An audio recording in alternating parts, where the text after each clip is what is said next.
design regulation, I do that when I advise the Mexican government.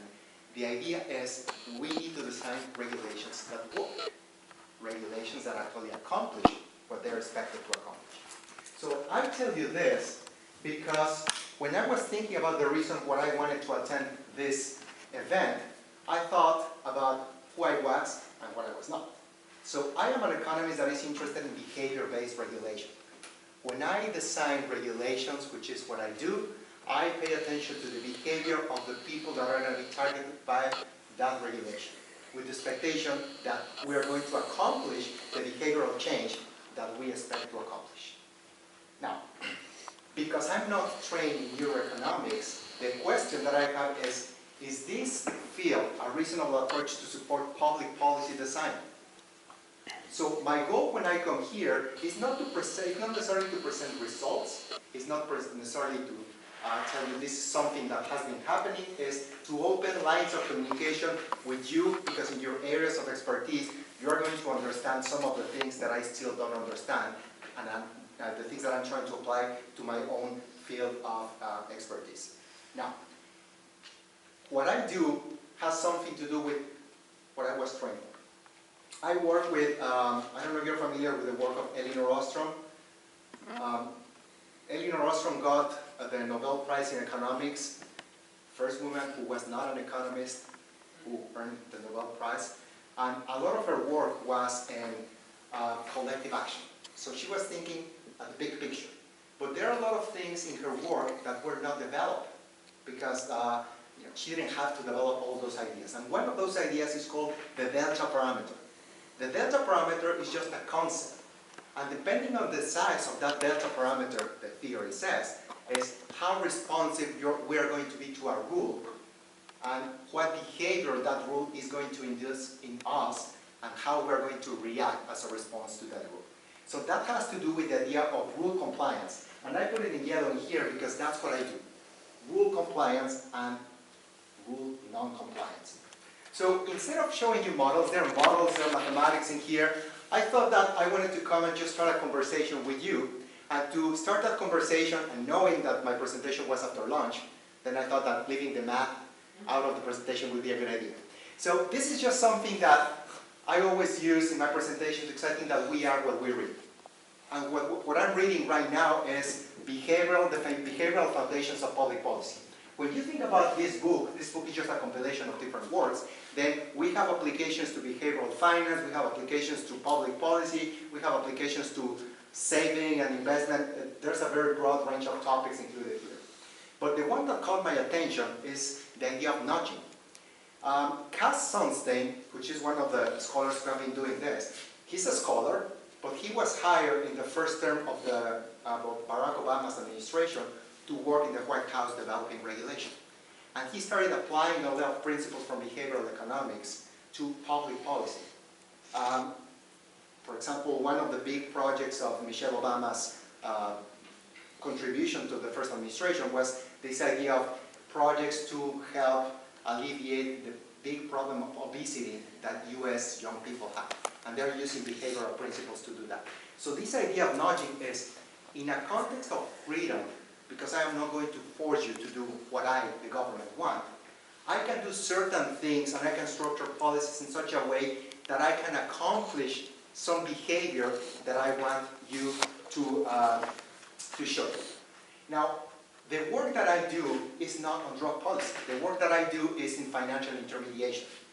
But it is difficult to apply some of these principles to financial intermediaries because in the world of securities regulation, a lot of times behavioral finance, they focus on the impact on the final investor, the one who makes the decision. But before that person makes a decision, there are lawyers, there's a lot of people working in between. So there was a lot of noise when I was trying to apply some of these principles. So I thought about reading something about non-compliance. And that's how I found this book about Memoirs of an Addicted Brain. This is not an academic book, but to me this was fascinating because Mark Lewis is a guy who tried every single drug that you could even imagine. He started with alcohol, then he continued with marijuana, then he did hashish, everything. But at some point in his life, he decided that he hit the bottom, so he decided to study psychology. So he got his master's in psychology, then he got his PhD in neuroeconomics, and I believe that the last time I heard from him, he was in the Netherlands. So he's able to develop theory from his own experience. The other book that I started reading, because I'm not trained in neuroeconomics, was Paul Glimcher's Foundations for Neuroeconomic Analysis. And it is in this book that I started finding some of the questions that I wanted to share with you to start that conversation. Sometimes there's an expression that they use in the US that you go to certain places and you are preaching to the converted. So I think that you guys know about neuromarketing, you understand it, and then you can apply it. So to some extent, you are convinced about what neuromarketing is and the potential. But because I see things from the outside, then I haven't reached that point. So I want to learn the potential of neuroscience and psychology to tell us what economic models, traditional economic models, have not been able to tell us. So neoclassical economics, very refined models, very elegant mathematically, but they have assumptions that sometimes are hard to sustain. When I started reading this, then I also thought about psychologists, and then that's the other side of the debate. Psychologists could do something very good and very specific to individuals, but if I'm an economist, and I'm thinking, to what extent can we generalize the knowledge about those individuals to a broad population? So that debate is ongoing. So the starting point for my presentation was Gary Becker's Nobel Prize lecture. And I started reading Gary Becker because Gary Becker is one of the most well-known scholars working in crime, law enforcement, and criminal activities. But he approached that from the rational perspective. Actually, one of his best papers, in my opinion, is A Rational Theory of Addiction. So he thinks that we are able to evaluate everything in terms of cost and benefits. But, you know, psychologists, and even though I'm an economist, I'm convinced that some of those assumptions are hard to sustain. So what Gary Becker is telling us is, okay, even though I'm doing this work, even though I'm approaching this from the point of view of a neoclassical economist, this can be the starting point, but we still have the challenge of incorporating theory to a more richer class of attitudes, preference, and calculations. So that's what I'm trying to accomplish. The question is how. When we develop regulation, we start thinking in terms of regulatory design with this framework. I'm not going to go into the details, but as you can see, there are three certain ellipses here. So the political process, think about Congress, think about the president, they interact to set some goals, to design a regulation of interest, to set some targets. And then the second one is telling us those regulations are supposed to induce a certain behavior. Think about smoking, or the government having an interest in people quitting cigarettes. And then the way we're going to assess if that regulation is effective is by paying attention to the outcomes. But this is not a linear connection. There are a lot of things going on in this framework. So right now, I'm just focusing on a very simple theory to start building something more complex. Right now, what I'm doing is we have a regulation, we have an expected behavioral change, and depending on that behavioral change, we're going to have a certain outcome of that policy. Now, the questions that I have for the research that I'm doing, which by the way is just the tip of the iceberg on a larger project that is intended to develop regulation, public policy, but also theory development, is if we think about marijuana as a very specific product, how do marijuana consumers perceive existing rules aimed at reducing consumption? I put reducing consumption in yellow because my goal as a regulator is not to make value judgments. I am not here to tell you it's good, it's bad, we should discourage, we should encourage. I'm just telling you the political process is telling me that that should be a goal. So that's a given to me when I design my regulation. If that is a goal, how am I going to make sure that the rules that I design are going to accomplish that goal? The second question is, once we know something about users' perceptions about government regulation, because we also need to think about how users perceive the government, then what kind of regulatory schemes can we design to accomplish the first goal? And the third question is how responsive will marijuana users be to regulatory systems aimed at discouraging consumption? With that in mind, and this is where I want to focus the last 5 minutes, is this is what is going on right now. I am comparing the perceptions of marijuana users in Mexico City, Denver, in the United States, and San Diego, California, also in the United States. The reasons are, in Mexico, the law says that personal use is legal among quotations, because written rule says that if someone has less than 5 grams of marijuana, that's considered personal consumption, and that person should not go for trial or to jail. But what happens is that in the administration of that law, the prosecutor is in charge of defining if someone has a legal amount or not. That means when the police arrest you, which is not technically arrest, they detain the user, then that person can spend 3, 4, 5 days in jail without a trial, because they're just trying to assess or determine if he had the minimum amount or not. In California, for example, it's tolerated because, in theory, only people who have a medical condition can get access to a medical marijuana card. But that's in theory, because when I teach a class and I ask my students, probably about half have a medical marijuana card. Okay? And then in Denver, Colorado, that's completely legal. That was one of the big breakthroughs last year when they say, okay, here is going to be legal, people can go and buy it, but they need to pay taxes. And right now the state is collecting so much taxes that the Constitution is saying that they cannot create a heavy burden on taxpayers, so they're actually going to give back money. There's going to be a tax return for residents in Denver. A big check. Now, what I use as a method comes from the literature in psychology, is a Q sorting technique. With this Q sorting, I'm just going to briefly describe you what it entails and where I am in terms of this research.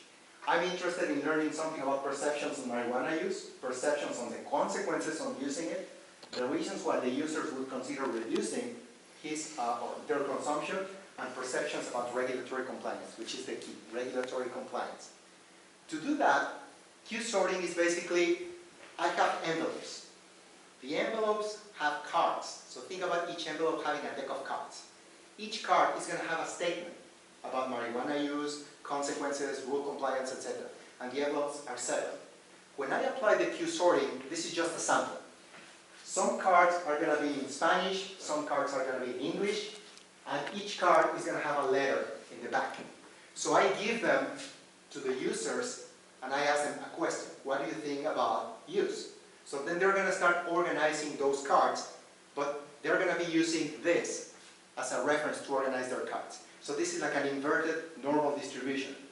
That means that instead of making this an open-ended question, they only have 3 chances for the most important thing. They only have 3 spaces or 3 chances for the less important thing. And in the middle, they're going to put the things that they feel that they are neutral. When I started applying this with people that they don't know each other, they started giving me information like this. When I started using this with, in Mexico, 25, up to this point I have 25, in San Diego I have 15, then I started processing this information and I started getting these responses. When I asked them, I use marijuana because, in Mexico City, about 25% of the factor space, I'm doing basic factor analysis here, they're telling me because it's less harmful than other drugs, because they think that they have a medical problem, because they think that it's not affecting their health, and because it helps them relax. But when I ask the very same question to a sample of San Diego State, right now, most of them are students.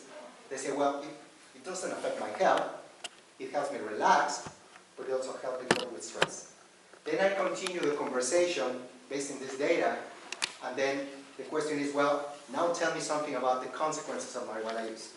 Now think about people in different countries, they're facing different regulations, they're facing different experiences, and they don't know each other. The interesting thing is how institutions in both countries and how perceptions about the product or the drug in both countries is going to be guiding some of the things that they believe. So in the case of Mexico, they're telling me, you know, one of the problems is that I have troublesome thoughts and I cannot deal with my problems. But in the US, they say, well, the only problem that I have is that I don't do well in class. and I have problems with my significant other. So then I started noticing that despite the fact that they don't know each other, they started giving me, according to this factor analysis, variables that can be compared across populations. Now the two last ones are the interesting ones. Under what circumstances they would consider using less marijuana than now. This is what is starting to help me, people like me, to design regulation. This is when we start targeting the audience, or targeting the people that are going to be facing the regulation that we are trying to enact. In the case of Mexico City, they're telling me, you know, it's all about information. Neuromarketing and all the things that they're telling me, how do you inform, how do you create a campaign. Well, in the case of public policy development, it could be useful to get them efficient information or effective information to try to discourage consumption. In the case of San Diego, they're telling me something similar. But in the case of San Diego, another factor is price. In the case of Mexico, price doesn't matter. So that means that in San Diego, I could do something related to price. We could talk to the economists and taxation. And if at some point marijuana is too expensive, they would consider reducing their consumption. In the case of Mexico, that policy wouldn't help. Because, you know, once I generalize it to a larger population, this is not going to work. And the last one is rule compliance. That reflects a lot about the vision of the state, the vision of the policy, the vision of the regulators, etc. In the case of Mexico, they're telling me, you know, what is really important, and these are all correlations, is if authorities don't treat people like a criminal, don't treat users like criminals, they will be more willing to comply. In the case of San Diego, they're saying, I'm okay as long as the government doesn't keep information about my consumption. So in the case of San Diego, because that's where I live, then there's a follow-up interview, and I asked them why. Well, because in the United States, insurance is tremendously important. So if at some point they make this legal, but it goes to the insurance card, then insurance companies may find that it's riskier, more expensive to keep those people's on insurance policy, so insurance would go up. In Mexico, we have universal healthcare. So users, they don't care. So where do I going to go with all of this? This is just the tip of the iceberg. I'm trying to build a more coherent narrative and revealing something about users' preferences.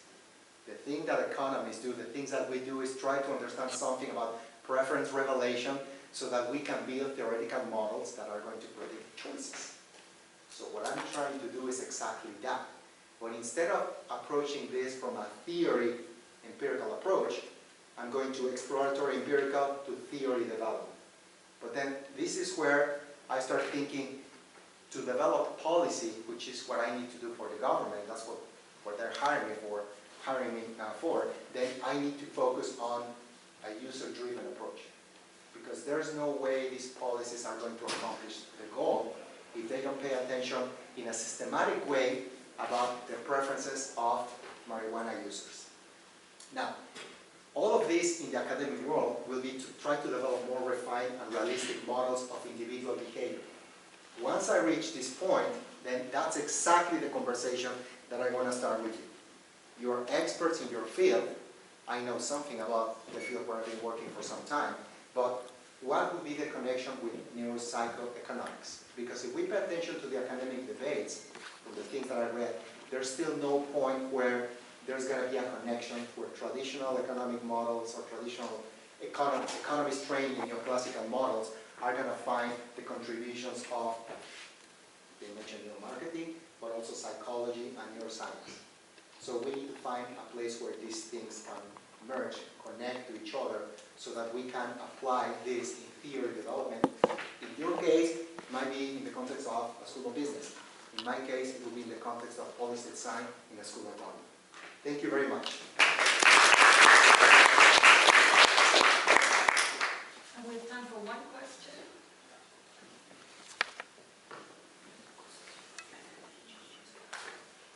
Have you considered socioeconomic differences in how that might be affecting the answers? Because I'm guessing there might be a discrepancy between, you know, the STSU students and the users in Mexico that you're interviewing. At this point, that would be a valid critique, what I wanted to present in here was just the data that I have up to this point. The challenge that I'm facing is, think about Mexico, because this is illegal, then I need to treat this as a hidden population. So people are not going to say, hey, I smoke pot, and I'm going to tell you everything about it. But once I expand my sample size, which that's exactly the goal, then the idea will be to have a very heterogeneous sample. And right now I'm starting to find that even if it's highly heterogeneous, they're going to have interesting correlations. For example, when I was doing the Q sorting, I have two cases that caught my attention. One is on one extreme. I have this participant who has been diagnosed with obsessive compulsive disorder. And then on the other side, I have another participant that is just doing it just because, just because their friends do it. So then we have two things. But when I start asking the questions, then there's going to be a lot of, common points. The other aspect that was very interesting, and this is all on something that I only know, is because of the way I recruit, nobody but me knows who is participating. So at some point, I have a husband and a wife that were recruited for the study, and they didn't know that they were part of the study. And when they started revealing something about their preferences, then obviously I couldn't tell them. That would probably cause a divorce. But they are telling me things that when I put that in an economic model, when I think about the implications, what I could tell you is heterogeneous populations, oddly enough, are giving very similar responses. Thank you. Thank you.